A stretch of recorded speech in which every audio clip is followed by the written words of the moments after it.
Umalma po mga kaistorya ang Malaysia dahil nasakop ng ginawang batas ni PBBM ang Sabah.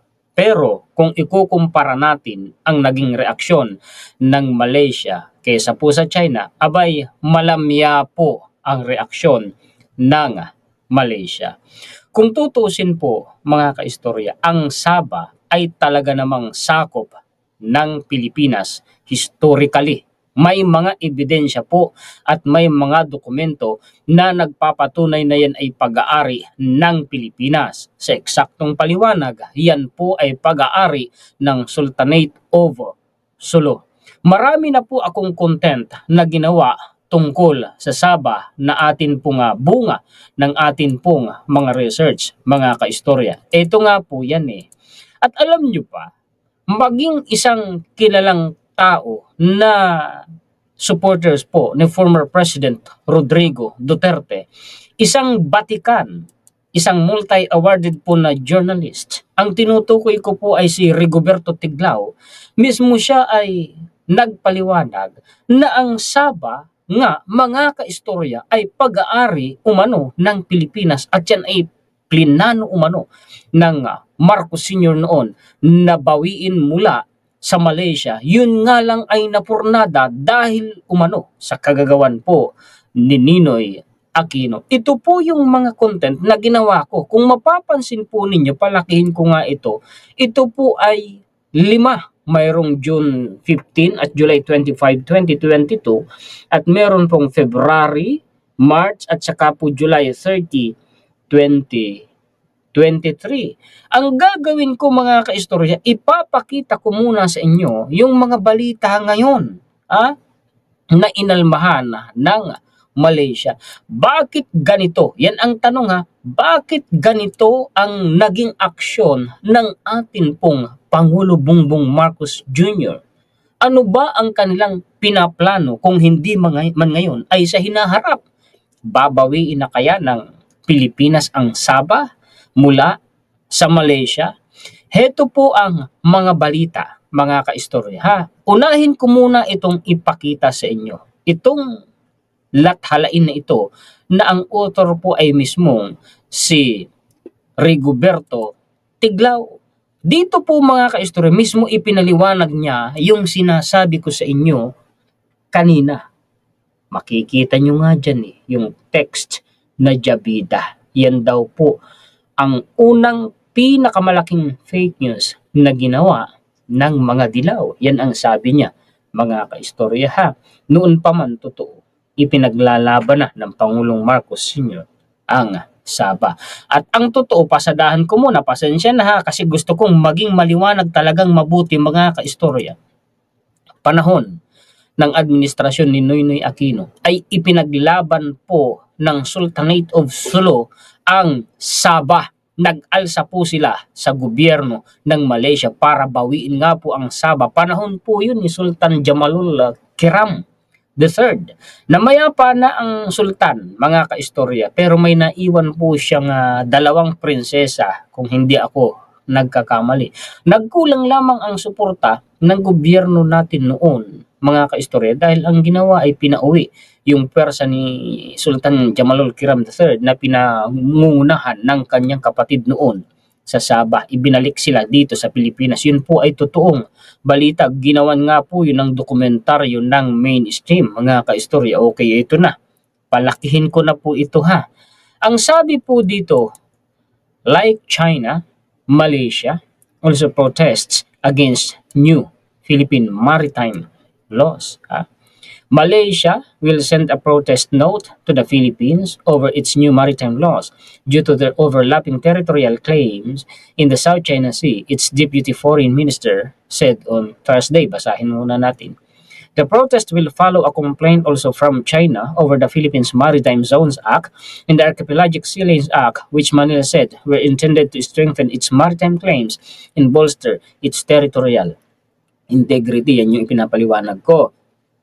Sa nakaraan kong content, nakako yung batas na yan na ginawa ni PBBM. 2 batas na yan ay nagpapatibay, nagtatakda kung hanggang saan ang atin pong mga pag-aari maging sa paligid na karagatan ng Pilipinas at may binabasihan na po ang mga Pilipino ngayon at ang atin pong sandatahang lakas, lalo na't yan naman mga kaistorya ay nakabase sa international law. Mabanggit ko lang, kung ang China, mga kaistorya, ay walang matibay na basihan at walang dokumento o ebidensya na maipakita na sumusuporta at nagpapatibay sa kanilang illegal na claim sa West Philippines, ibahin ninyo ang Sabah. Dahil po sa Sabah, mga kaistorya, may mga dokumento at ebidensya ang Sultanate of Sulu na yan ay pag-aari po nila. Yun ang malaking pagkakaiba. Basahin ko, patuloy po natin. Malaysia's Deputy Foreign Minister Muhammad Alamin said the government has reviewed the reference documents related to the Philippines laws and found that they touch upon claims to the Malaysian states of Sabah on Borneo Island. Ayun nga, sinakop ng batas na ginawa ni PBBM. May binabasihan ang ating pong Pangulo Bongbong Marcos Jr. Kaya nga naitanong ko kanina, ano kako ang pinaplano ng ating Pangulo kung hindi man ngayon ay sa hinaharap ng Pilipinas? Babawiin na kaya mula sa Malaysia ang Sabah? Ano po sa palagay ninyo, mga kaistorya? Ito naman ang dahilan kung bakit, mga kaistorya, nasabi ko na malamya ang reaksyon ng Malaysia kumpara sa China. Basahin natin. The Philippines changed their map. Malaysia didn't, says Khalid on South China Sea territory. Basahin natin sa baba. Malaysia's maritime map remains the same as there have been no changes, wait, lumaki yung ads, to its maritime boundaries. Says Datuk Seri Muhammad Khalid Nordin, the defense minister, said the government had no plans to produce a new maritime map and would continue defending the country's sovereignty and borders. Wala naman silang babasihan. Kinamkam lang din naman nila yan. When other countries like the Philippines introduce new maritime maps, it means there are changes to their maritime boundaries. Malaysia's borders remain the same. What changed was the Philippines ang tinutukoy map, they infringe into our territory. Ayan ang mahirap eh. Kung hindi sana kinontra at ginawa ng kabulastugan noon yung plano ng Marcos Sr. na bawiin ang Sabah. Mayaman po ang kwan eh. Sabah sa kwan. Alam nyo, may malaking minahan nga po dyan ng coal eh. At isa yun sa malaking pinagkukunan ng pondo ng Malaysia. We will continue defending our territory and sovereignty through diplomacy. Kita niyo, diplomasya daw po ang gagawin nila. Kaya nga malamya ang reaksyon ng Malaysia. Bakit? Alam kasi nila eh, may matibay na ebidensya ang Pilipinas, mga ka-story. Okay. Para maintindihan po ninyong mabuti, kukunin ko yung isang ginawa kong content, research ko, mga ka-istorya, kung ano ang nangyari sa nakaraan at kung ano yung matibay na binabasihan natin sa pagmamay-ari natin sa Sabah. Ito po yun, pagtiyagaan ninyong panuorin. Unahin muna natin ito pong remarks ni late and former President Ferdinand Marcos Sr. sa isang radio television chat tungkol po sa Sabah. Tingnan nyo, ang petsa po dito, September 22, 1968. Anong sabi po dito? Remarks of President Ferdinand Marcos on a radio television chat regarding the Sabah claim issue. Basahin ko muna. Remarks of His Excellency Ferdinand E. Marcos, President of the Philippines, on a radio television chat regarding the Sabah claim issue. Delivered September 22, 1968. Ang tagal na portion. Sabah claim by peaceful means. Ang linaw dito pa lang, hindi marahas yung pamamaraan na pagbawi po ni Pangulong Marcos Sr. sa Sabah. Diyan pa lang, official gazette po yan Let me discuss with you tonight the recent developments concerning the Sabah question. Basahin ko muna I am sure many of the aspects of this question in which you are interested will be raised through the question that will shortly be asked by the panel we have with us here tonight. May panel Ano, I shall therefore merely say that the recent developments do not warrant impatience or panic on the part of the Filipino people. We are watching developments closely and we are optimistic that our position will be fully understood soon enough. This position is quite clear and simple. We will pursue, take note this sentence mga kaistorya, we will pursue our claim to Sabah by peaceful means. Anong ibig sabihin nun? Ano? Ipaglalaban natin ang pagbawi sa Sabah sa mapayapang paraan. And we hope that Malaysia will see its way to an early and satisfactory settlement. Sana niya makausap natin ng maayos ang Malaysia at kumbaga sana pumayag sila either in the United Nations and the World Court or any forum affording justice and sovereignty. I wish to add that our position from the beginning of this controversy has always been that this matter, being a justiciable issue, should be brought to the International Court of Justice, otherwise known as the World Court. The Malaysian government has opposed this consistently. Natural, mag-o-oppose yan. Ayaw na nga nilang ibigay, ayaw na nilang ibalik eh. Di naman kanila yan eh. Ano?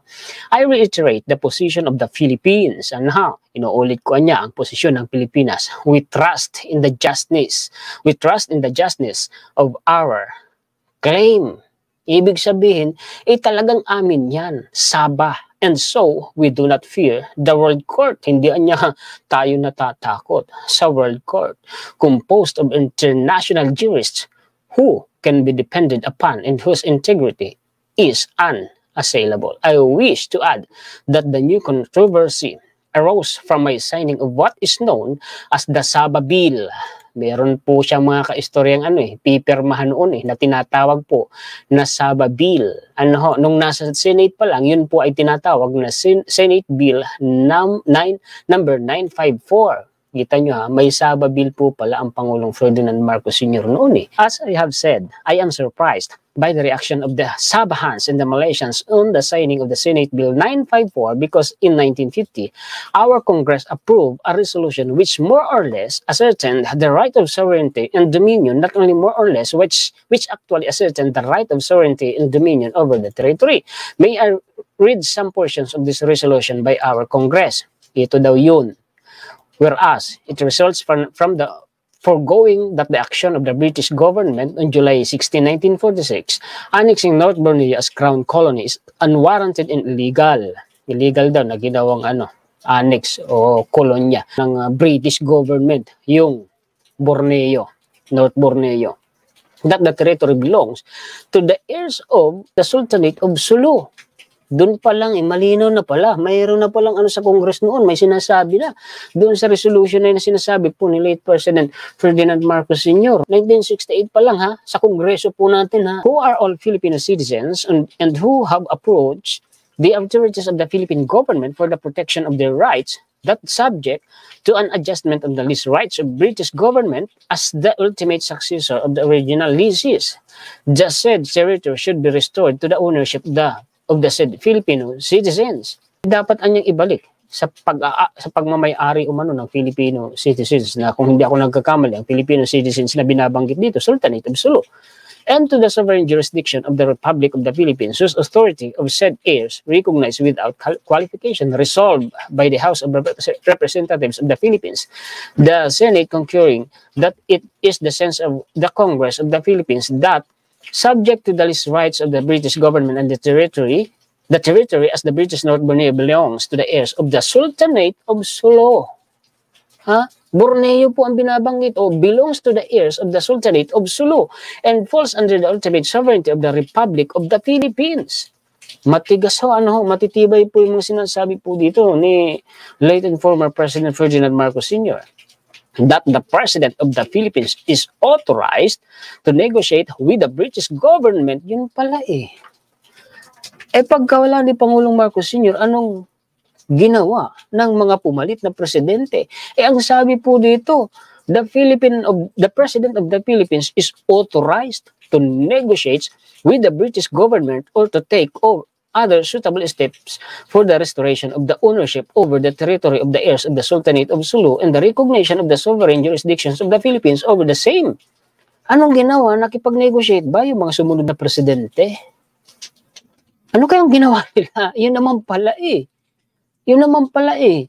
And that the president is requested to inform the Congress of the Philippines of such action as he may take relative hereto, and if necessary to recommend to this Congress such measures as may be expedient to carry out the import of this resolution. This was adopted on April 28, 1950 raw. Ayan o.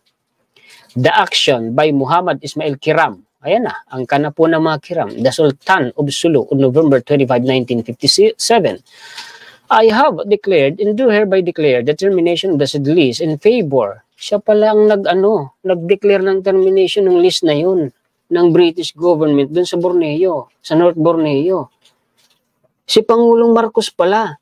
I have declared and do hereby declare the termination of the said list in favor of Gustavus Baron, D. Overbeck, and Alfred Dent, their heirs and assigns, effective the 22nd day of January 1958, and that from and after that date, all the lands covered by the said list shall be deemed constituted thenceforth to the Sultanate of Sulu. Ibinalik na.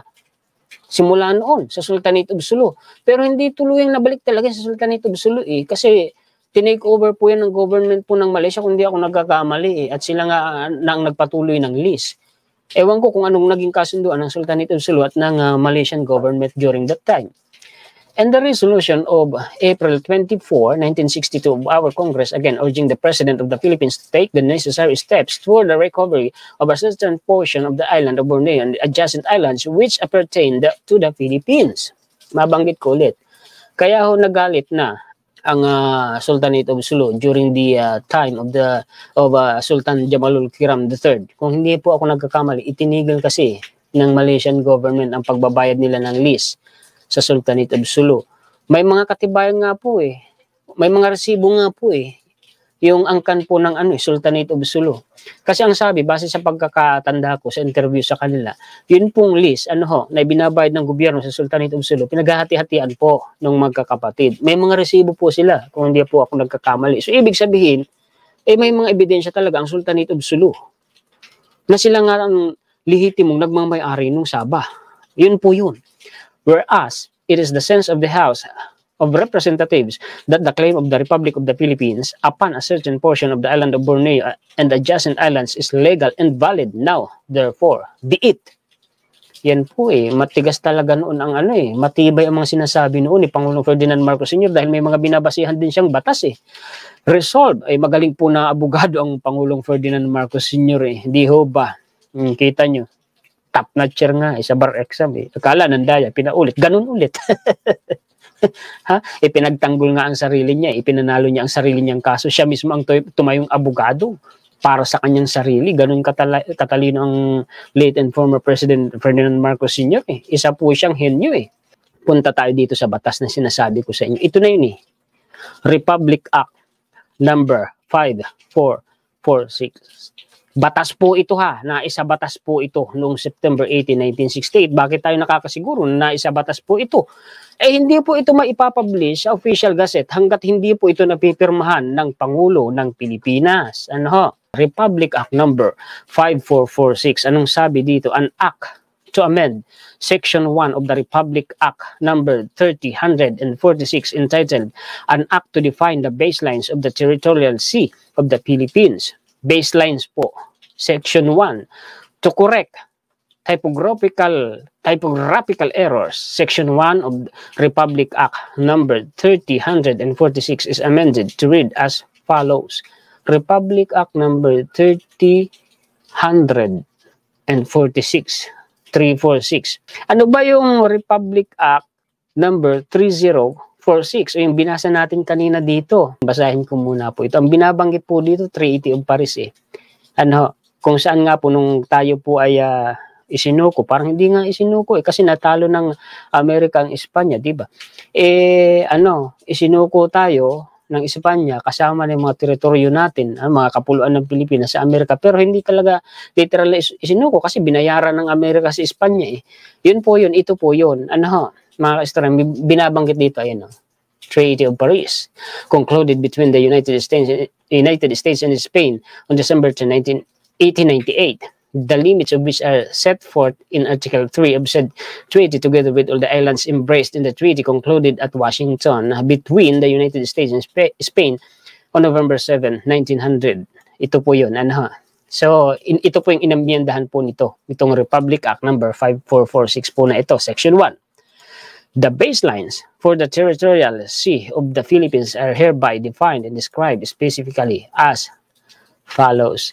Hindi ko isa-isahin itong mga dito, coordinates. Gaya po nito, 21 degrees, 7 minutes and 3 seconds. Hindi ko po yan, hindi ko pwede isa-isa sa pagkadami niyan eh. Basta yan po yung mga baselines, mga coordinates.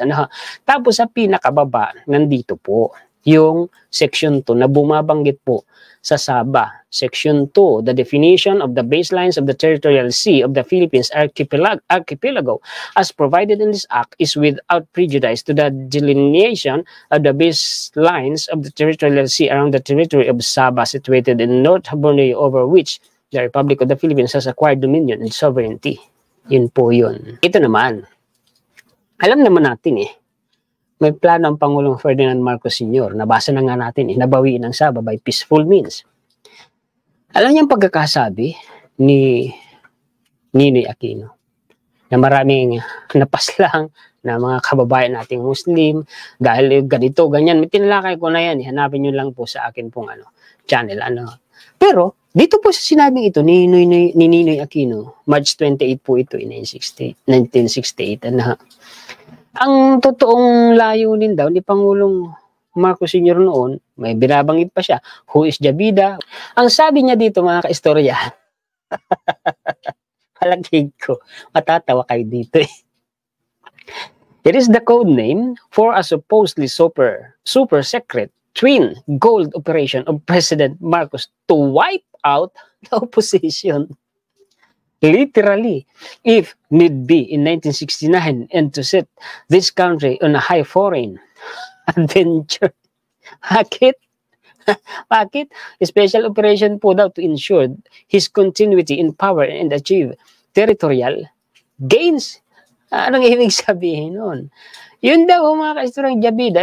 Kita nyo may ebidensya, sila na ang nagpaputok niyan Jabida, Special Forces of Evil by Senator Benigno Aquino Jr., March 28, 1968.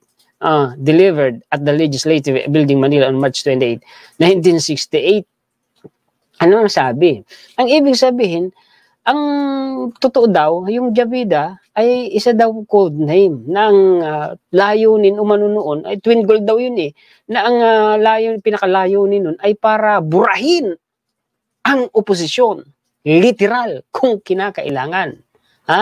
Dahil gusto daw masiguro ni Pangulong Marcos Sr. na makakapagpatuloy siya sa kanya pong pwesto at makakapagpalawak pa ng power sa pamamagitan ng territorial gains. Baka ang binabanggit niya dyan, yung Sabah. Ang layo, no? Ang layo sinasabi ni Ninoy Aquino. Napakalayo. Napakalayo, mga kaistorya. Ito, base dito sa sinabi kong ito kanina, sa binasa kong ito kanina, nasa official gazette din ito Ipaglaban ang Sabah. Yung claim natin sa Sabah sa mapayapang pamamaraan. Ang sabi naman ni Ninoy Aquino, to literally wipe out the opposition and to ensure the continuity of the power of the President Marcos Sr. during that time and for territorial gains. Ang layo ng inaano ni Ninoy Aquino, naiintindihan nyo na ngayon, Kaya ang sarap magkalkal ng history dahil marami tayong malalaman na mga nakatagong bagay, mga ka-history. Inquirer. 1968 baselines law remains in effect. Just to remind your readers that Section 2 of Republic Act number 5446, which was enacted in September 18, 1968, provides as follows. Section 2. The definition of the baselines of the territorial sea of the Philippines archipelago is provided in this act is without prejudice to the delineation of the baselines of the territorial sea around the territory of Sabah situated in North Borneo, over which the Republic of the Philippines has acquired dominion and sovereignty. Republic Act 9522, which was enacted on March 10, 2009, amends only Section 1 of RA 3046, entitled An Act to Define the Baselines of the Territorial Sea of the Philippines. The above provision of the RA 5446 continues to be effective. Yun daw Section 2. Ano ho, nung binasa natin kanina na batas ito yun, ano ho, ay nananatili umanong epektibo. Yun ang sabi. Mga ka-istorya, binasa ko lang ha. Tapos itong Republic Act number 9552. Ano ba ito? An act to amend certain provisions of Republic Act number 3046 as amended by Republic Act number 5446 to define the archipelagic baselines of the Philippines and for other purposes. Ganun din. Baselines din mga ka-istorya. Kaya lang dito po mga ka-istorya, dito na nakalagay, mababasa na po dito yung Kalayaan Islands. Opo, mga ka-istorya. Kaya nga sabi ko sa inyo, noong panahon ni former President Marcos Sr., ito naalaman ko lang naman po sa dating interview po ni ni Congressman Erwin Tulfo. Doon sinabi ni PBBM na sa panahon ni Pangulong Marcos Sr., nakapagdagdag tayo, nakapagpalawak tayo ng teritoryo. Totoo yun. Totoo yun. Sa kanyang panahon, napirmahan ang Sabalo na isabatas. Yun pong binanggit natin kanina. Sa kanyang panahon, na isabatas din po ang pagmamay-ari po natin sa Kalayaan Island Group. Kaya totoo. Ito, babasahin ko po sa inyo. Section 1 of Republic Act number 3046 entitled An Act to Define the Baselines of the Territorial Sea of the Philippines as amended by Section 1 of Republic Act number 5446 is hereby amended to read as follows. Section 1, the baseline of the Philippines archipelago are hereby defined and described specifically as follows. Dami rin mga coordinates. Hindi ko nababasahin yung coordinates. Diretso tayo sa baba para wag tayong humaba. Section 2. The baselines in the following areas over which the Philippines likewise exercises sovereignty and jurisdiction shall be determined as regime of islands. Take note po yan regime of islands under the Republic of the Philippines consistent with Article 121 of the United Nations Convention on the Law of the Sea or UNCLOS. The Kalayaan Island Group, may under the Section 2, may nakalagay po A. The Kalayaan Island Group as constituted under Presidential Decree number 1596 and Baho de Masinloc, also known as Scarborough Shoals. Yan po yung mga batas na nagsasabi po ng Scarborough Shoal, Kalayaan Island Group. Pag-ahari po talaga din natin. So hindi lang basta Sabah. Mga ka-istorya? Ito po yan. Itong binabanggit po dito mga ka-istorya na Presidential Decree number 1596 o yung tungkol sa Kalayaan Island Group. Presidential Decree number 1596 Series 1978 signed, pinirmahan, nilagdaan noong June 11, 1978, Malacanang, Manila. Presidential Decree number 1596 declaring certain area part of the Philippine territory and providing for their government and administration, whereas by reason of their proximity, the cluster of islands and islets in the South China Sea situated within the following Kalayaan Island Group. Naniwala na kayo? Palakihin ko. Naniwala na kayo, mga kaistorya? Batas ni Pangulong Ferdinand Marcos Sr. Hindi po ito batas na hinimay po ng Kamara, hindi po ng House of Representatives at hindi rin po ng Senate. Bakit? Presidential decree po batas po na mismong ang may gawa ay presidente ng Pilipinas, ang presidenteng Marcos Sr. Nasayang lang mga kaistorya. Disin sana kung hindi ganun ang nangyari. Wala tayong problema ngayon dyan sa Spratly. Wala dyan sanang military base sa China. Listen sana, baka matagal na nating nabawi ang Sabah.